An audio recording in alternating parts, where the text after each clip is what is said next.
आज भारतीय जनता पार्टी महिला मोर्चा का यहाँ पर पार्टी कार्यालय शिमला में एक संवाद कार्यक्रम आयोजित हुआ, जिसमें जो 1 फरवरी 2026 को केंद्रीय वित्त मंत्री आदरणीय श्रीमती निर्मला सीतारमन जी ने एक बजट प्रस्तुत किया था, उसको लेकर ये कार्यक्रम आयोजित हुआ है। इस कार्यक्रम में पूरे प्रदेश से महिला मोर्चा के प्रदेश जिला मंडलों तक के पदाधिकारी उपस्थित रहे, जिसमें बजट की विशेषताओं पर चर्चा की गई और जो महिलाओं को इस बजट से लाभ मिलने वाले हैं उन पर विशेष रूप से संवाद किया गया। मैं बताना चाहता हूं कि आदरणीय श्रीमती निर्मला सीतारमन जी द्वारा प्रस्तुत ये लगातार 9वां बजट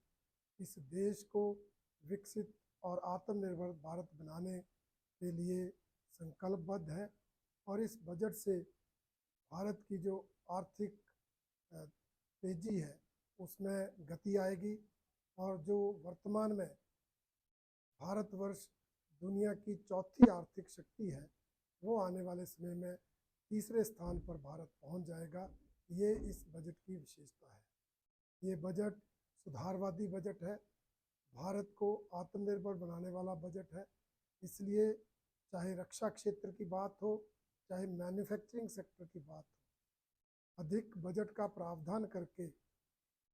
भारत में ही हथियार बने, भारत में ही सेमीकंडक्टर बने, भारत में ही जो है हमारे अन्य जो उत्पाद हैं वो सब बने। इस दृष्टि से मैन्युफैक्चरिंग सेक्टर को जहां बढ़ावा दिया गया है, वहीं रक्षा बजट में रिकॉर्ड 15% वृद्धि की गई है। इसके अलावा इस बजट में इंफ्रास्ट्रक्चर पर 12.2 लाख करोड़ रुपए का प्रावधान करके भारतवर्ष के गांव-गांव में विकास हो, सड़कों का, रेल का नेटवर्क हो, जल मार्ग नए बनाए जाएं, हवाई अड्डे, रेलवे स्टेशन आधुनिक रूप से विकसित हो। इस सब का प्रावधान इस बजट में है। इसकी चर्चा इसलिए हुई कि इन सब का लाभ भी महिलाओं को मिलने वाला है और विशेष रूप से महिलाओं के लिए इस बजट में जहां हर जिला मुख्यालय पर महिला छात्रावास खोलने का प्रावधान किया गया है, जिससे शिक्षा प्राप्त करने वाली महिलाएं और रोजगार करने वाली महिलाओं को लाभ मिलेगा। इसके अलावा जो पिछले बजट में लखपति दीदी योजना थी, सेल्फ हेल्प ग्रुप्स को जो उत्पाद बनाने के लिए अपना जो है स्वरोजगार पैदा करने के लिए प्रेरित करने का जो प्रावधान था, उसको आगे बढ़ाते हुए इस बजट में शी मार्ट खोलने का जो है वो प्रावधान किया गया। हर छोटे बड़े कस्बे में, हर छोटे बड़े शहर में इस तरह के मार्ट बनेंगे, स्टोर, दुकानें,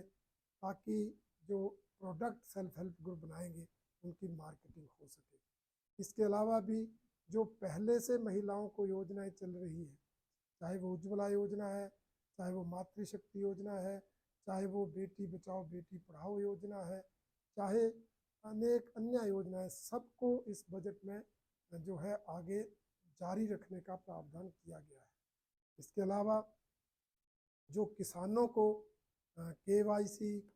जो KCC का ऋण 5 लाख तक लेने का प्रावधान है, उसका लाभ भी उन महिलाओं को मिलेगा जो खेतीबाड़ी के क्षेत्र में काम करती हैं। जो मजदूरी करने वाली हैं उनको जी राम जी योजना में जो 95,000 करोड़ के बजट का प्रावधान है, उसका लाभ उन महिलाओं को मिलने वाला है। और मैन्युफैक्चरिंग सेक्टर को बढ़ावा देकर जो नया निवेश होगा, उद्योग लगेंगे, फार्मा हब बनेंगे,